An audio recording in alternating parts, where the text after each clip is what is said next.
On va aller dans l'univers de Marvel Studios, c'est Marvel Television, pour la nouvelle série Ironheart. Ironheart, Riri Williams. Je suis vraiment pleine d'amour déjà pour ce personnage qu'on avait rencontré dans le deuxième Black Panther, Forever. Forever.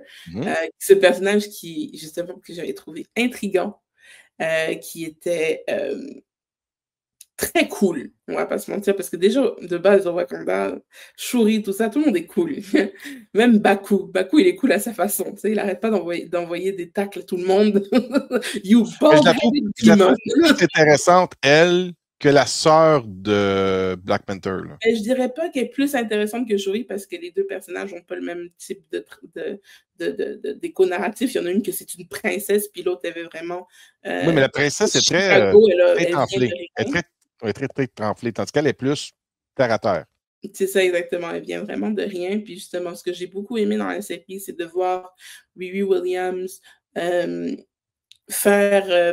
montrer aussi un peu où elle en est arrivée, puis qu'il diverge légèrement des comics.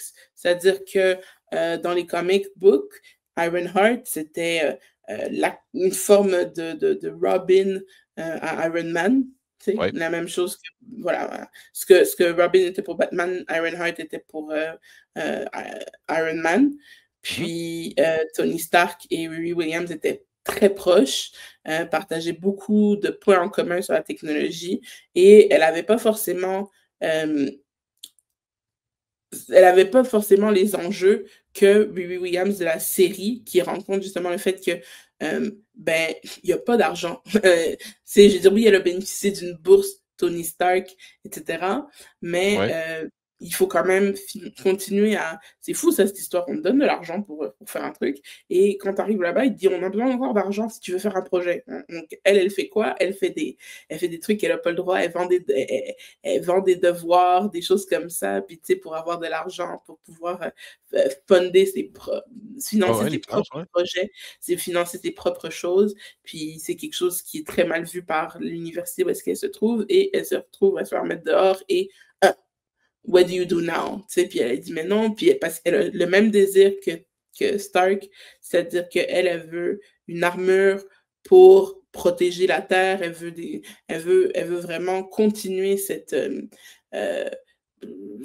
leg, en fait, que Tony Stark a laissé derrière lui, parce que c'était quand même dans les 3 derniers opus de Iron Man et des Avengers, c'était quand même une obsession qu'il a même, avec laquelle il a quand même créé Ultron sans faire exprès, Ultron /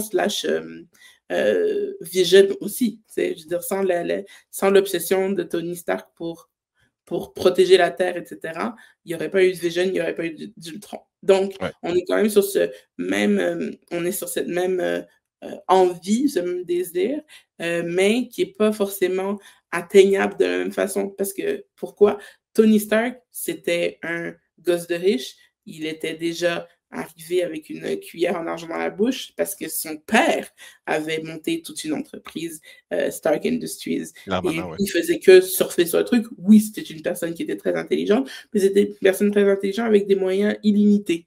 Alors que Riri Williams, c'est une personne qui est extrêmement intelligente, mais avec des moyens, des ressources très limitées, et qui se retrouve à devoir un peu faire avec les moyens du bord. Donc, moi, j'ai trouvé que c'était très intéressant parce que ça nous ramène justement au premier Iron Man où il doit construire une armure dans une cave quelque part en Afghanistan, tu sais. Je veux dire, c'est justement, c'est une métallurgie un peu à la Héphaïstos, etc. Puis le tech, je trouve que c'est ça qui faisait un peu la beauté des premiers Marvel, de voir qu'il y avait certains héros qui n'ont pas de pouvoir, mais grâce au fric, ça marche. Et effectivement, je trouve qu'il y a toujours une plus-value, un peu comme avec Thunderbolts, toujours une plus-value à avoir certains héros qui ne sont pas forcément dotés de pouvoir, mais qui vont quand même aller là puis essayer de faire leur mieux, comme Hawkeye, comme Black Widow, comme justement Tony Stark, etc. Ça, c'est des personnes, tu leur enlèves leur gear, tu leur enlèves leur armure, c'est des êtres humains comme les autres, et puis un claquement de doigts et tu peux les pulvériser comme ça. ce que j'ai beaucoup aimé aussi de la série, bien évidemment, Ryan Coogler qui a produit cette série, Ouais. qui nous a offert, encore une fois, un rythme musical et un rythme dans la trame narrative qui était extrêmement bien soutenu, c'est-à-dire que ça monte, ça monte, ça monte, ça monte, ça ne descend pas. Et c'est tout ça accompagné d'une bonne playlist qui est disponible sur toutes les plateformes d'écoute de musique, que ce soit Spotify, Apple Music, etc. D'ailleurs, j'ai pris quelques sons parce qu'il y a des sons que je ne connaissais pas et je suis très contente d'entendre ça. J'ai beaucoup aimé, alors là, je ne veux pas spoiler parce que je ne veux pas non plus... j'ai beaucoup aimé le fait que, tu sais, c'est pas juste une gamine qui part de rien, qui vient de Chicago, là. C'est une fille qui a perdu un père, qui a perdu un beau-père, qui a perdu une meilleure amie à cause de l'insécurité du quartier, etc. Et qui doit composer avec le fait de revenir à la maison, d'avoir échoué à l'université parce que renvoyée, elle est un peu mise devant, elle a un peu ça qui lui saute dans la face que bon, ben maintenant tu fais quoi? Tu voulais protéger le monde parce que tu n'as pas pu protéger tes êtres chers, mais là maintenant tu repars à zéro puis tu fais quoi? Puis c'est une vraie question. C'est ce genre de problème-là que j'aime bien avec Marvel, avec les nouvelles phases de super-héros, pareil pour Sam dans Captain America, ou plutôt The Falcon and the Winter Soldier, là, quand Ouais. tu dis ben, finalement ils n'ont pas de salaire, puis t'es comme tout le temps que vous avez passé ensemble, vous n'avez pas parlé de Moulaga, vous n'avez pas parlé de c'est qui vous donne de l'argent. Ouais, ben on faisait juste, on était comme, on crashait sur le divan de Tony, basically. Comment tu faisais ça? Je me rappelle la scène après à le la retour d'un banque. combat, là, où est-ce que Tony dit moi, je suis juste le gars qui paye pour tout. Le Captain America, c'est lui qui mène l'équipe. Moi, je C'est paye pour ça, tout. exactement. Puis t'es quand il arrive à la banque, puis t'es comme, t'as pas d'argent, mais j'ai sauvé le monde, vous pouvez peut-être pas faire une exception, puis la banque fait comme non, pas vraiment. Non. C'est comme. Merci, mais. C'est ça, merci, mais t'es une personne comme tout le monde. Puis j'aime beaucoup j'aime beaucoup cet univers terre à terre, justement, qui se prennent justement avec les autres histoires, les histoires justement des héros afro-américains qui arrivent dans le monde puis qui ont la vie qui est un peu plus dure que leurs camarades, leur contrepartie de camarades de Avengers.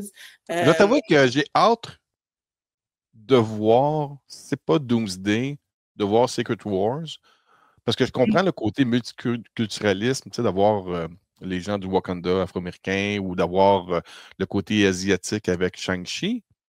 Je veux un mélange de tout ça. Parce que là, Ben, moi, mettons, j'ai c'est comme vraiment si on hâte. mettrait dans des villages, des quartiers. En fait, là, J'aime pas ça.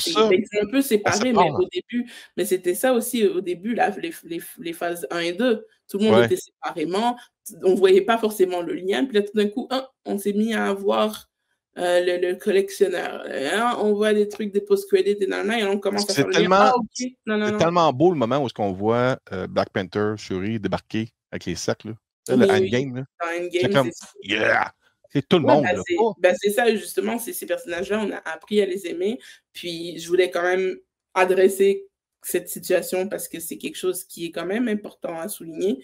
Puis que, tu sais, je me suis dit, il y a quand même quelque chose de violent qui a été perpétré par certaines personnes, certains internautes de l'extérieur, puis qu'on a pu voir avec, malheureusement, avec la petite de Miss Marvel aussi, puis de juste trasher une série, de trasher un contenu Marvel qui est quand même qualitatif, qui amène en plus des choses nouvelles pour faire des films plus tard, pour faire et je trouve que c'est quand même important de souligner que, je veux dire, c'est des acteurs qui jouent des rôles de BD. C'est pas, il y a personne qui vient crever votre grand-mère. Il y a personne qui va, vous voyez, je comprends pas pourquoi les gens ils le prennent personnel alors que Marie, au Québec, là, depuis très longtemps, je ne sais pas s'il y en a encore, mais je sais qu'il y en a beaucoup moins, mais il y a toujours au Québec des tavernes Est-ce que tu sais c'est quoi une taverne? Oh oui, Alors, Marvel a commencé un peu comme les tavernes ont commencé. C'était un endroit masculin. Et Ben, le c'est un endroit problème, de... comme dans les tavernes, c'est que lorsque tu es dans une caverne, c'est tous les gars qui veulent avoir la paix ensemble, prendre un coup, manger un steak. Lorsqu'une madame rentre, tout le monde la regarde et va dire qu'est-ce que tu fais là? C'est pas qu'on n'aime pas les femmes, c'est que les gars qui sont là veulent avoir leur endroit à eux. Et j'ai cette impression-là. Pas tout le monde, mais il y a certaines personnes qui se cachent derrière leur clavier et qui se disent toi, madame, qu'est-ce que tu fais là? Nous autres, on tripe entre gars. Je pense que c'est ce côté-là qui est un peu gênant en tant que fan de Marvel. Ben, c'est surtout, en fait, c'est pas forcément genre un trip en gaz, c'est que il nous faut des grosses fesses, des grosses lèvres et tout, ce que Karen Johansson a donné très généreusement dans son rôle de Black Widow dès le deuxième Iron Man. Hein. Oh mon Dieu, Mais surtout dans The Winter Soldier. Elle est incroyable là-dedans. voilà, mais tu sais, on est quand même d'accord sur le fait qu'il y a personne qui a chialé quand Johansson a débarqué, on sait pourquoi. Euh, euh, Shuri, c'est un peu la même chose que c'est la petite sœur du roi, donc c'était pas le protagoniste principal de la série Black Panther. Mais dès qu'on voit justement, tu sais, Eddie Seinfeld qui remplace Quinn en tant que Hawkeye, on a Yelena Belova qui remplace Natasha Romanoff, etc. Elles subissent pas le même sort que leur contrepartie Mais je pense que c'est surtout, féminine Marie, de couleur. Puis mon point de j'ai vue à trouvé moi qui fait que je suis pas attiré par Aaron Hart, c'est que son intronisation dans l'univers dans le film de Wakanda Forever est quand même assez ratée. Il parle du personnage principal en tant que tel, mais ce qu'est Aaron Hart dans le film n'a pas eu d'impact vraiment. Le look du non, costume est ils affreux nous en ont pas plus dans le présenté film. comme étant quelqu'un qui était conséquent à plus tard. Puis même si on savait que Iron Heart voulait dire quelque chose pour les vrais fans, pour le reste, parce qu'on va pas se mentir, je pense qu'il y a quelque chose comme un tiers des gens qui savent vraiment de quoi il en retourne quand on va au cinéma, quand on regarde une série, etc. Mais pour les autres, ça évoque pas grand-chose. Je veux dire, le nombre de gens qui ont, je fais une parenthèse là, le nombre de gens qui ont sauté de leur siège dans Infinity War quand on voit le pager Captain Marvel à la fin dans le screening pour les fans Ouais. versus le nombre de gens qui ont sauté de leur siège quand c'est pas un screening de fans. La disparité est énorme. Elle est énorme. C'est-à-dire qu'il y en a qui capotent et il y en a d'autres qui font pourquoi il s'excite celui-là? Parce qu'ils savent pas, ils connaissent pas, ils voient pas. Non, c'est Donc, ça. ils voient pas le symbole, ils savent pas ce que ça représente. C'est ça. Mais c'est sûr que Ironheart, pour moi, ça représente quelque chose de quand même assez important parce que c'est la première super-héroïne noire qui vient de rien et qui construit à la force de son cerveau et de sa débrouillardise quelque chose. En plus, on vient nous amener, on nous ramène les sorciers, les sorcières de WandaVision et de Agatha. Hein? On nous ramène cette magie-là. Ça, vous le voyez dans le trailer très bien. Si vous D'accord, ouais. ne le voyez pas, parce que vraiment, vous êtes, faut Ouais, aller mais en voir. plus, déjà, les spoilers sont sortis pour Mephisto. Donc, C'est ça, il y a des choses qui arrivent et que c'est génial et que je suis contente que ça arrive là parce qu'au moins, ça fait déjà, c'est une bonne série et en plus, pour tout ce que ça ramène, ça fait bien fermer la bouche à certaines personnes qui n'avaient même pas pris la peine de voir la série et que maintenant, ben, tu vas dire quoi? Parce que c'est une bonne série, on va pas se mentir. C'est une série qui a dépassé Loki. C'est une série qui a dépassé WandaVision. C'est une série, puis en plus, au début, les gens ils demandaient, mais pourquoi juste 6 épisodes en 2 fois? Donc 3 une semaine et 3 la semaine d'après. ouais. Au final, je trouve que c'était une très bonne idée de faire ça parce que justement, c'est une histoire qui se développe.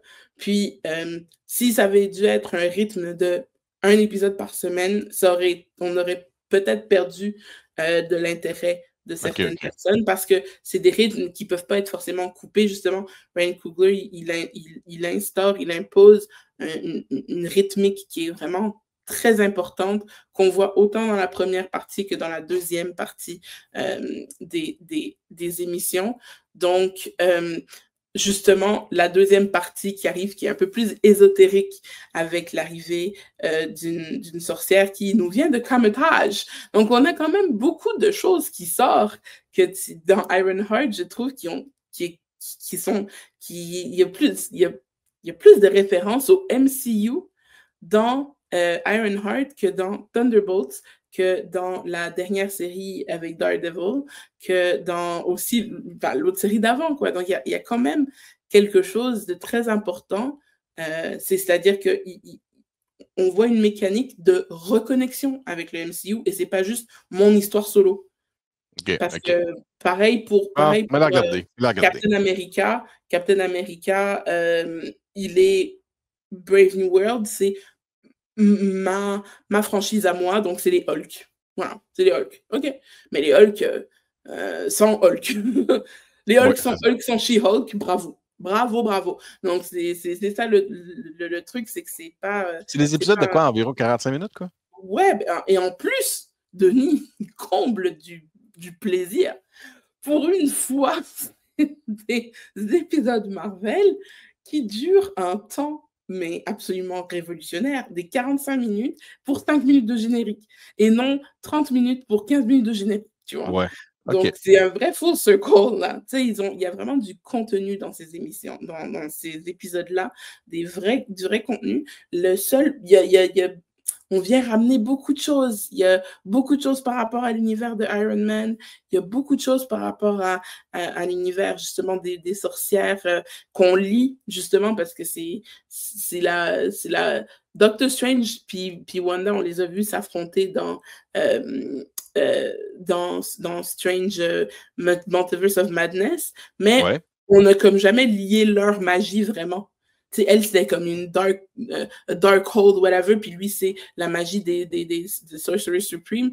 Mais là, ils ont dit non, ça, là, c'est ensemble, c'est la même affaire. Puis ils utilisent des runes, ils utilisent des façons de bouger les mains qui rappellent vraiment beaucoup les Sorcerers, qu'est-ce qui se passe à Kamarta, justement. Donc, ils viennent ramener quand même des éléments importants, des bons liens. Je te dirais que ils sont...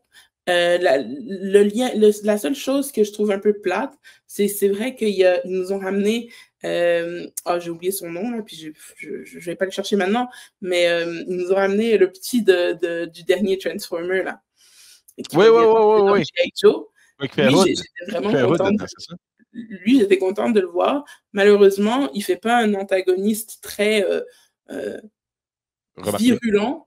Okay, puis, si jamais on fait un épisode ou en tout cas une critique de l'analyse, parce qu'il y a beaucoup de foreshadowing, puis au final, personnellement, en tout cas, de ce que j'ai trouvé au final, c'est pas lui l'antagoniste de cette série. C'est pas lui. Puis c'est pas non plus l'autre personnage dont il faut pas dire le nom. L'antagoniste principal de cette série, puis je vais te surprendre en te disant ça, c'est Riri. C'est Riri Williams. Ah ouais. Au final, à la fin de la fin, là, tu vas voir ce que je veux dire. OK, je vais la regarder. Donc, parce que moi, j'ai pas besoin de me faire convaincre trop pour regarder du Marvel. J'ai pas non, mal non, tout vu, j'ai tout testé. Mais là, j'étais pas certain. Je l'ai pas vraiment aimé son introduction dans Wakanda Forever. Puis j'étais comme, d'autres choses à faire. Surtout que 2 gros films qui s'en viennent, l'un avec Superman, puis l'autre avec les 4 Fantastiques. Mais OK. Je vais peut-être ce week-end prendre une couple d'heures puis regarder ça, puis je t'en parlerai par après. Mais regardez ça avec des lunettes, justement, regardez ça avec des lunettes quand je vous dis, au final, l'antagoniste principal, c'est la protagoniste. Puis vous allez, justement, vers la fin, vous allez connecter les points ensemble, puis vous allez voir pourquoi. Au final, c'est une antagoniste malgré elle, mais c'est quand même une antagoniste. Donc, c'est assez particulier, puis ça risque d'être très intéressant avec Doomsday, avec les nouveaux Avengers. Ça risque d'être vraiment intéressant, justement, de la ramener. De la ramener. Elle est dans le MCU, elle a été introduite dans le MCU, puis elle a fait beaucoup de liens. Ça va être très intéressant de la voir dans du Doomsday ou même dans un autre opus de la franchise MCU. Ça va être très intéressant de la voir aller parce que pour de vrai, il y a quelque chose qui s'en vient, puis c'est gros. Puis je suis vraiment contente que ça passe par elle. OK.